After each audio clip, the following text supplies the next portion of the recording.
Hey everyone, welcome to Darkened Echo. The first time Ethan and Marissa Parker saw the farmhouse, it was late afternoon. The sky was bleeding orange and a purple, and the long stretch of Greystone Hollow felt deserted.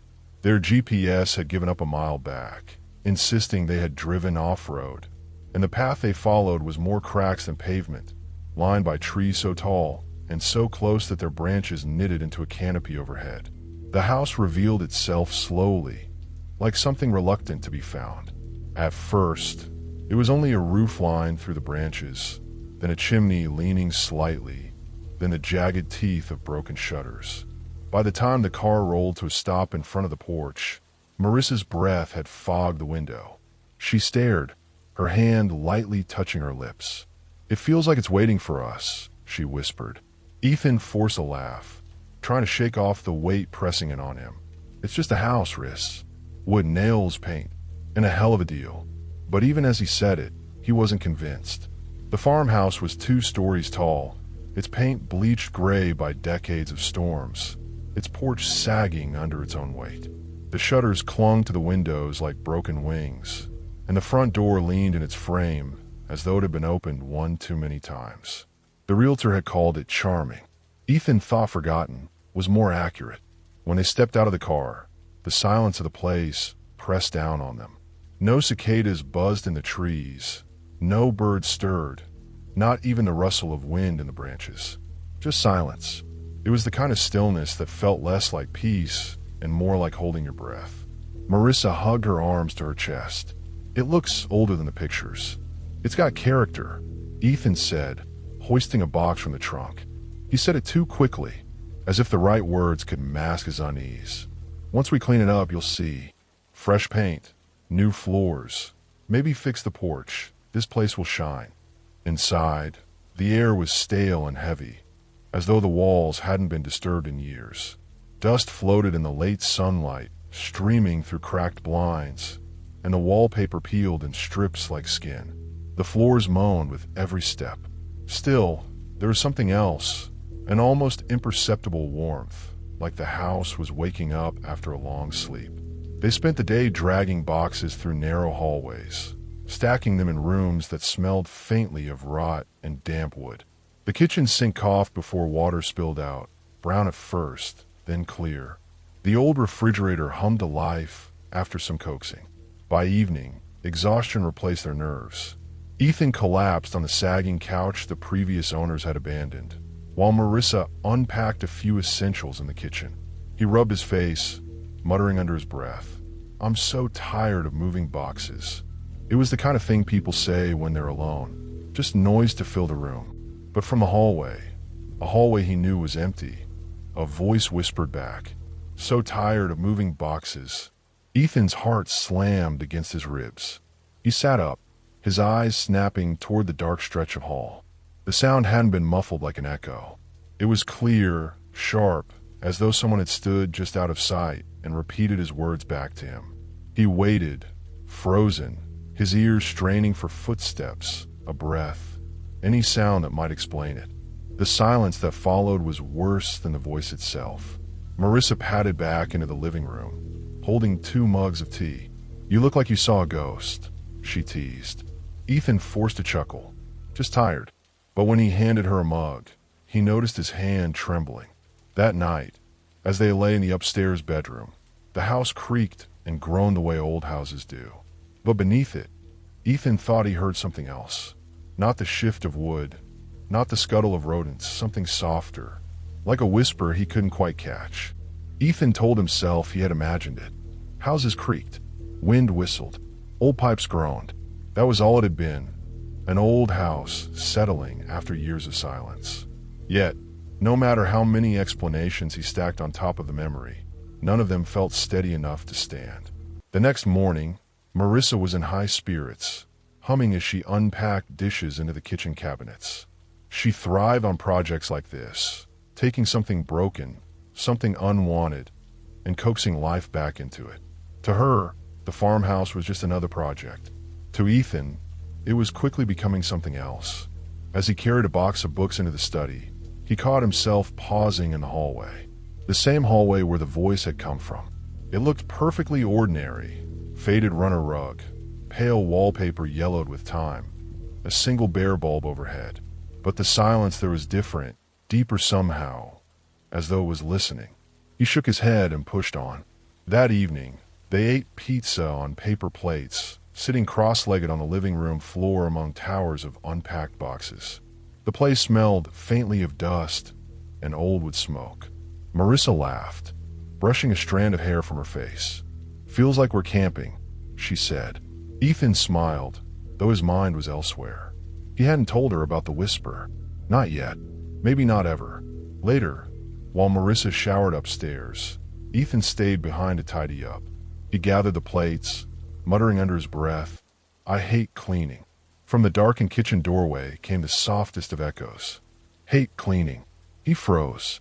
His throat went dry. Slowly, carefully, he set the plates down and turned. The kitchen was dark. The light above the sink flickered once, then steadied. No one stood in the doorway. No one could have been there. But it hadn't been his imagination. The words hadn't just been similar. They had been exact. Same tone, same rhythm, as though the house had swallowed his complaint and spit it back. When Marissa came down the stairs, wrapped in a towel, she found him standing motionless in the living room, eyes locked on the kitchen. "What's wrong?" she asked, concern creasing her brow. Ethan forced a smile that didn't reach his eyes. "Nothing. Just tired." That night, he couldn't sleep. The house breathed around them, each creak and sigh feeding his unease. Around midnight, just as he began to drift off, he heard it again. Not a groan, not a whisper he couldn't place. This time, it was Marissa's voice, right beside his ear. "I'm tired too." He jerked upright, heart hammering, but Marissa was fast asleep beside him, her breathing steady and deep. She hadn't spoken at all. The house had. By the third night, Ethan was convinced the house wasn't just echoing his words. It was listening. The voices started small, like stray syllables carried on the draft. But the more he tried to ignore them, the bolder they became. What frightened him most wasn't just that the house spoke. It was when it chose to speak, always when he was alone, always when his guard slipped. The first incident came in the late morning while Marissa was out buying groceries. Ethan stayed behind to tackle the study, sorting through piles of books and old papers left behind by the previous owners. Dust coated his fingers, and a faint smell of mildew hung in the air. Frustrated, he muttered, "What a mess." From behind the shelves, the voice returned, soft but unmistakable. "What a mess." Ethan stiffened. He leaned around the shelves, half expecting to see a prankster crouched there. The room was empty.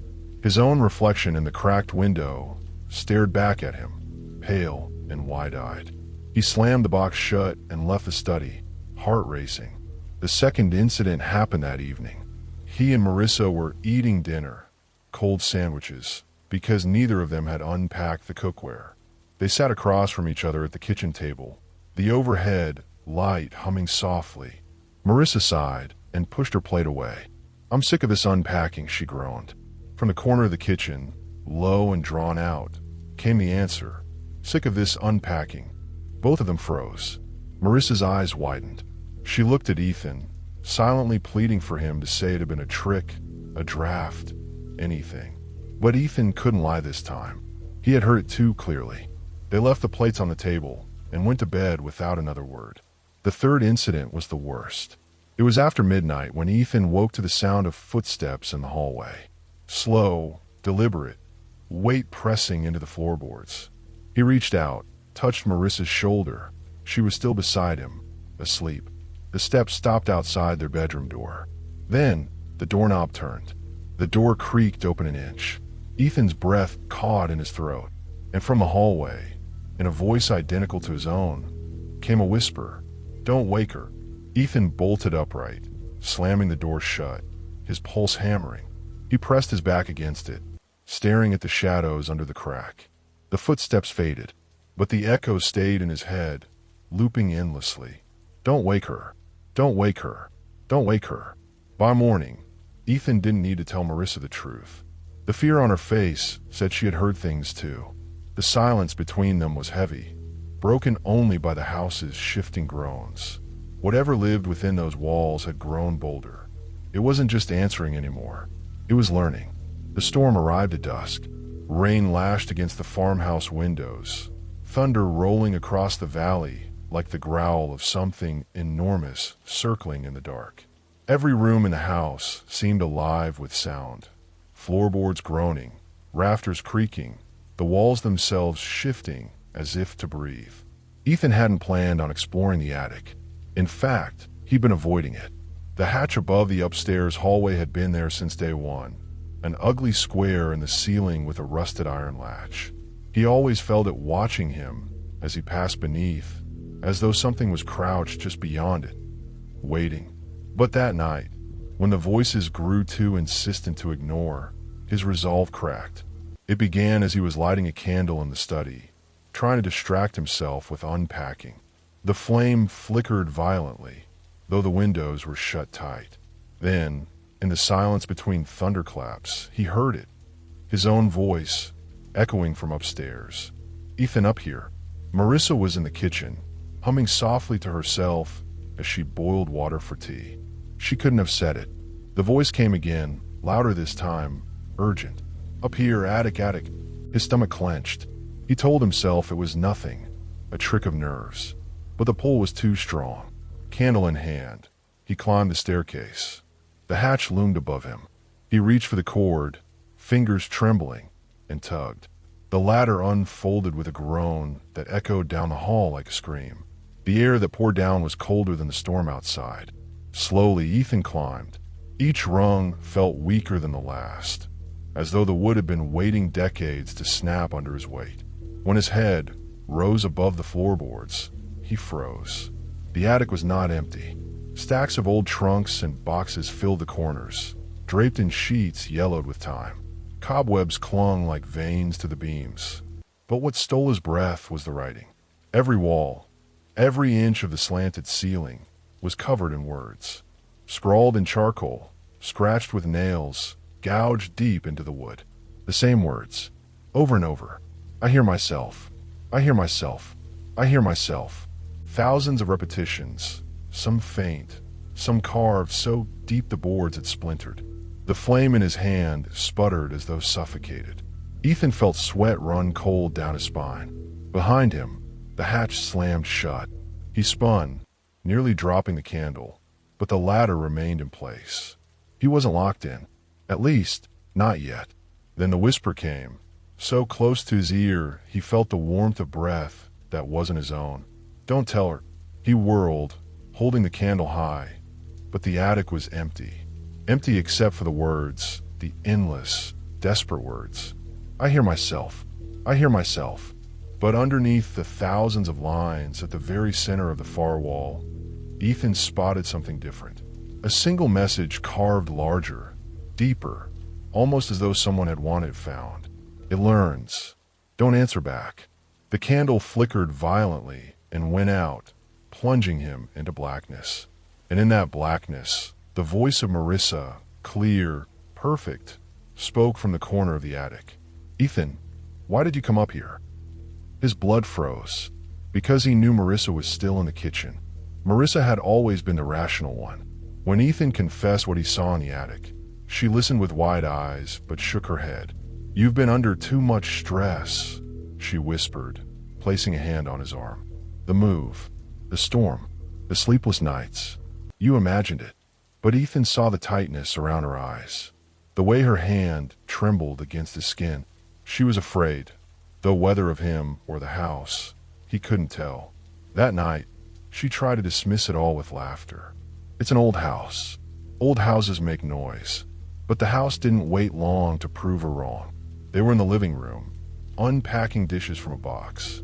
Marissa pulled out a chipped teacup and muttered, "We should have just bought new ones." From the hallway came the perfect echo. "Should have just bought new ones." The porcelain slipped from her hand and shattered on the floor. She went rigid, her breath caught. Ethan met her eyes, ready for her to admit it, to finally say she heard it too. But Marissa forced a smile that didn't reach her eyes. "Drafts," she whispered.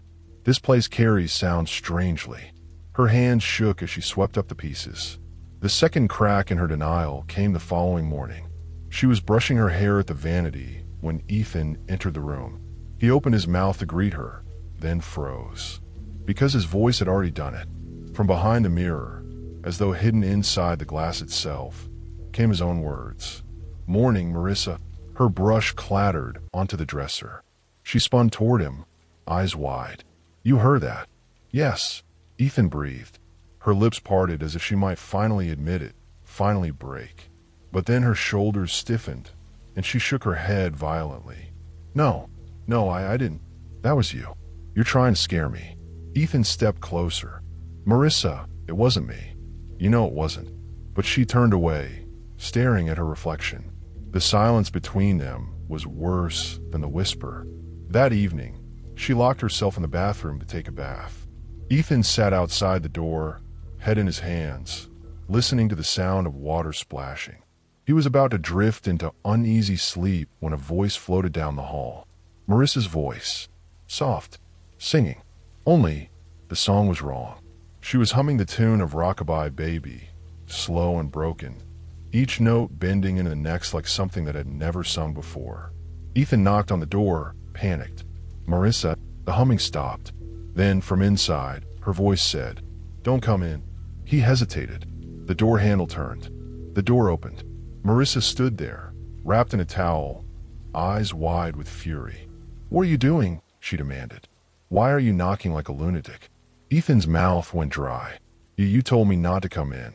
Her expression softened into confusion, then fear. "Ethan, I didn't say anything." They stared at each other in silence, and for the first time, Ethan saw what she had been hiding. Marissa wasn't denying it because she didn't believe. She was denying it because she did. And the fear of admitting it out loud was worse than the voices themselves. By the sixth night, the house had done more than whisper. It had planted doubt between them. Ethan and Marissa barely spoke at dinner. The silence was thick, broken only by the clink of utensils and the groan of the storm outside. Every creak of the floorboards made them glance at one another, each waiting for the other to admit what they heard. Finally, Ethan broke first. "It's real, Marissa," he said, his voice raw. "The house. The voices. You've heard them. Stop pretending you haven't." Her fork trembled in her hand. "Even if I did hear something," she whispered, "what do you want me to say? That we live in a haunted house. That our own voices are chasing us through these walls. What then, Ethan?" Her sudden outburst startled even her. Tears welled in her eyes. Ethan reached across the table, but she pulled away. That night, she refused to sleep beside him. She took a blanket and curled up on the couch in the living room. Ethan lay awake upstairs, staring at the ceiling, listening to the hollow thud of the grandfather clock downstairs. At first, he thought it was the clock he heard, but then came the laughter, low, breathless, and in Marissa's voice. "Ethan, come downstairs." His stomach dropped. He ran down the stairs two at a time. "Marissa," he called. She stirred on the couch, blinking groggily. "What is it?" Ethan froze. She had been asleep. Her voice had come from the dining room. The shadows in the corner shifted, and there it was again, her voice, softer now, like it was being pulled through water. "Come downstairs." Marissa sat upright, her face pale. She had heard it this time. He saw the truth in her eyes. "Don't," she begged, gripping his wrist. "Don't follow it." But Ethan's gaze was fixed on the darkened hallway beyond. Something in the tone of that voice. It wasn't just calling. It was taunting. For the first time, Ethan and Marissa weren't united. She clung to the couch, refusing to move, while he stood at the edge of the hallway, torn between fear and an almost magnetic pull to obey. "Ethan," she whispered, "please, stay with me." But the house had its claws in him now, and deep in the dark, the echoes grew louder, overlapping, blending his voice with hers, until he couldn't tell which was real anymore. "Stay with me. Stay with me. Stay with me." Dozens of whispers, circling him, and Ethan realized, with ice in his veins, that the house wasn't just repeating them anymore. It was replaying their intimacy, their arguments, their fears, their love. It was learning them in order to break them apart. By dawn, Marissa hadn't slept a second. She sat rigid on the couch, eyes fixed on the hallway. Ethan sat across from her, hollow-eyed, both too afraid to speak. For the first time since they moved in, Ethan thought the same thing Marissa had been thinking all along. One of them wasn't leaving this house alive. The morning light struggled through the tattered curtains, casting thin, sickly beams across the living room. Ethan and Marissa moved like ghosts, each step tentative, each glance wary. Even the air seemed heavier, sticky with a quiet menace that made their skin crawl. The house had learned to wait, to stretch their fear thin, like a spider drawing out the tremble of a fly caught in its web. Ethan noticed the condensation on the windows, letters forming in pale, dripping streaks. At first, he thought it was his imagination, just fog from the cold. But as he stepped closer, the words became clear, fragments of their private conversations, twisted and rearranged into mocking questions. Why did you lie? Who do you trust? She hates you. The handwriting looked like theirs, but warped, sinister, impossibly wrong. Ethan, Marissa's voice trembled from the hallway. He turned and found her standing with wide, terrified eyes, pointing toward the windows. It's watching us. It knows everything. Every thought, every word we've ever said. He swallowed hard. It's learning us, he whispered. The word felt grotesque in his mouth. It's learning us to tear us apart. She finished, her breath hitching. By midday, the house's subtle manipulations became impossible to ignore. Shadows pooled unnaturally in corners, lingering, stretching. Light flickered across the walls, illuminating shapes that weren't their moments before. Sometimes they glimpsed each other's reflections in mirrors. Or worse, reflections that weren't them. A smile when there should have been a frown. A hand raised in warning when none had moved. Ethan tried to reach for Marissa, but as his fingers brushed hers, the contact felt wrong, cold and hollow. He recoiled. Marissa clutched her chest, shivering, as if the very air had been replaced with icy fingers. The house, she whispered, voice breaking. It's not just around us. It's inside us. It knows how to hurt us without touching us. That night, the temperature dropped suddenly. Frost crept along the edges of the walls, crawling like veins across the floorboards. The fireplace sputtered and died, leaving them in a darkness so complete it felt solid. Then came the whispers, soft at first, barely audible, threading through the silence. You lied. You can't trust him. Leave her.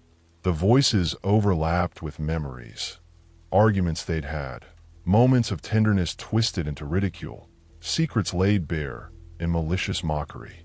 The house had become a mirror and a weapon, reflecting their love and shattering it in the same breath.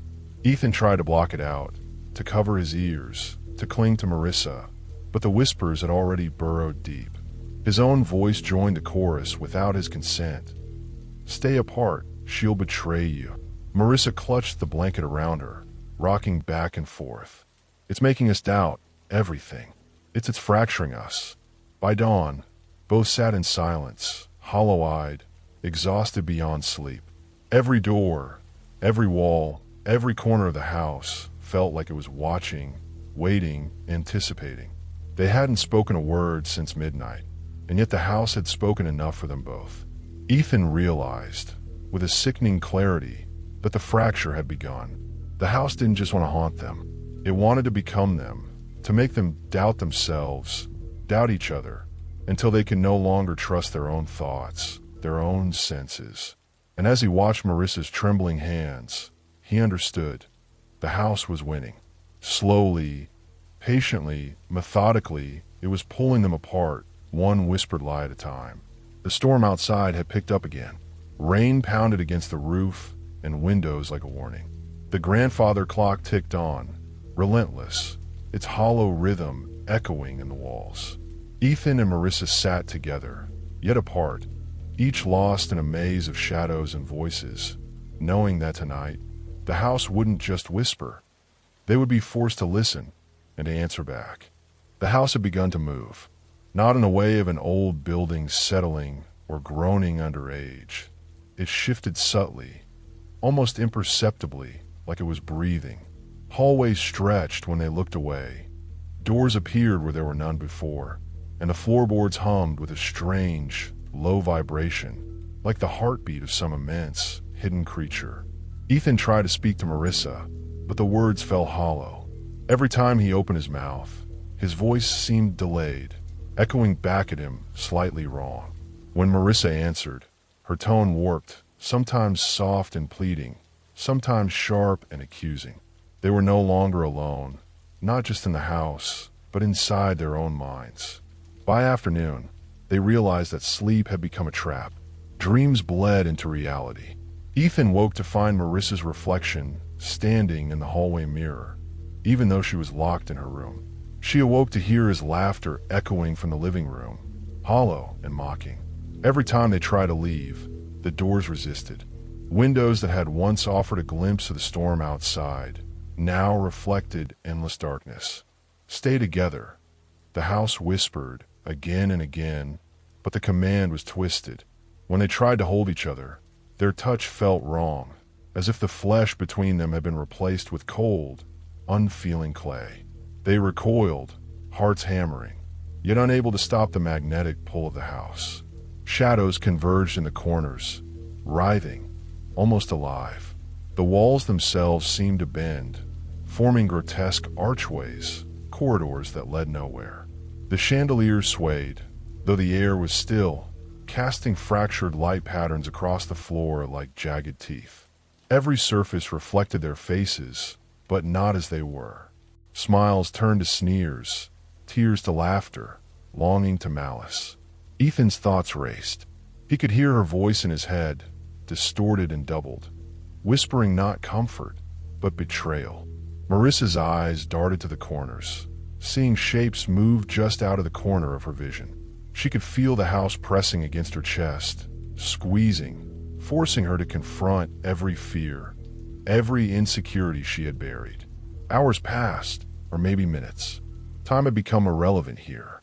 The house's whispers fused with their memories, replaying arguments, tender moments, and confessions, all twisted to seed distrust. And in the shadows, a third presence had begun to manifest, a dark figure that mimicked both of them, but with eyes black as ink, watching, waiting, learning. By midnight, the convergence was complete. Ethan and Marissa stood together in the living room, but the air between them crackled with tension. Every movement, every glance, every word seemed orchestrated by the house. It didn't just surround them, it was inside them, shaping their perceptions, bending reality until they could no longer trust what was true. "Join us," the voices whispered, harmonizing with their own, pulling at the edges of their sanity.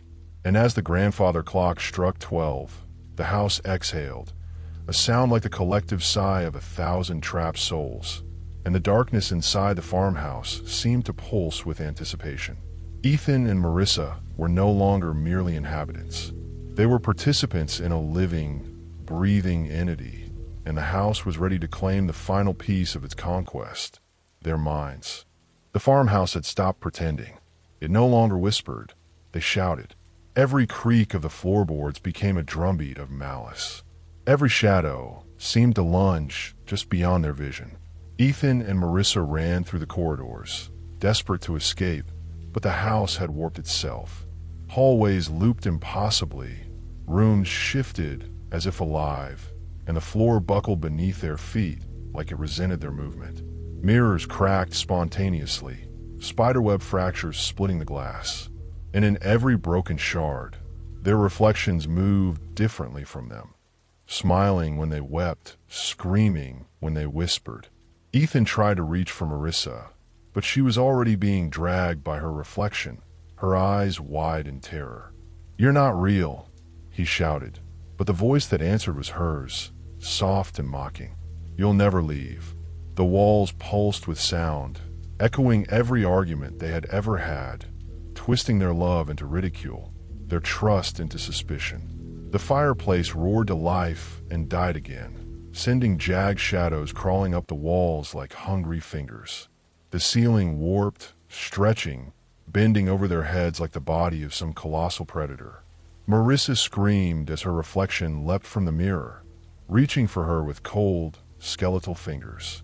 Ethan lunged to stop it, only to find his own reflection blocking him, a cruel grin on a face that was almost, but not quite his own. Panic set in like ice in their veins. The house didn't need to touch them. It was inside them, rewriting their senses, twisting reality into a nightmare where nothing could be trusted. The storm outside became a tempest, but even it was irrelevant. Rain pounded the roof and windows. Lightning illuminated the shifting corridors, yet nothing mattered. The house thrived on their fear, feeding on the chaos it had created. Every secret, every unspoken doubt, every hidden grievance had been harvested and amplified, becoming a weapon that turned them against themselves and each other. And then they saw it, a figure in the corner of the living room, emerging from darkness, tall, formless, with eyes like empty voids. It watched them with patience, savoring the terror that pulsed like blood through their veins. The whispers coalesced around it, forming commands and threats, an orchestra of madness. By midnight, Ethan and Marissa were no longer just fractured, they were shattered. Their movements mirrored the house's will, their speech no longer their own. The figure advanced slowly, deliberately, and the shadows obeyed, writhing like snakes, pressing in from every angle. And in that suffocating darkness, they realized the horrifying truth. The house had claimed them, not their bodies, yet but their minds. Every fear, every memory, every shred of their humanity was now a plaything for the entity that lived inside the walls. The storm raged on, a cruel symphony for the breaking of two souls, while the farmhouse exhaled, satisfied, preparing for its final act. By the 10th night, Ethan and Marissa were no longer themselves. Their faces, pale and hollow-eyed, reflected nothing but exhaustion and terror. Every step they took felt scripted by the house, every breath monitored by the walls. Their voices no longer belonged to them. They echoed the whispers of the house, carrying its cold, controlling intent. The living room stretched impossibly as they entered, shadows writhing along the floorboards. Mirrors lined the walls, reflecting them 100 times over, each reflection slightly wrong.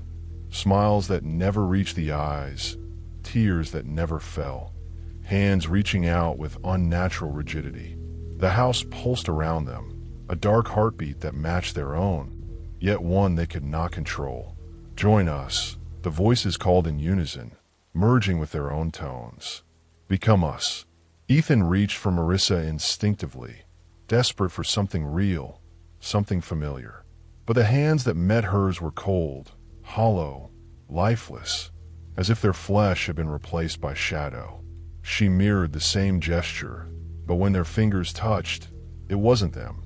They were already parts of the house, pieces of its memory, its obsession, its hunger. From the corner of the room, the formless figure of darkness moved forward, and the shadows obeyed, slithering like smoke around the couple. There was no escape. Every scream, every attempt to resist, every tear, only fed the entity that had consumed their lives over these 10 nights. Outside, the storm had reached a crescendo, lightning illuminating the windows in brief, blinding flashes.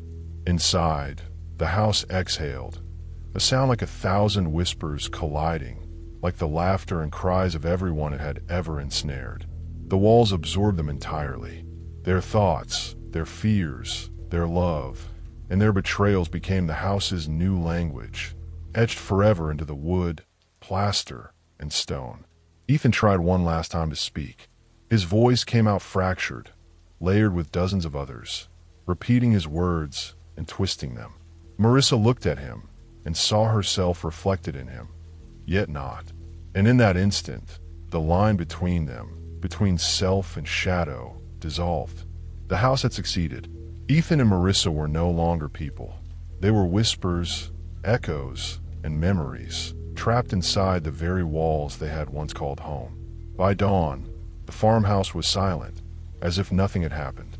But if one listened closely, very closely, Faint murmurs could be heard, the echoes of two souls forever repeating their fears, their love, their arguments, and answering back. The house waited, patient, hungry, eternal.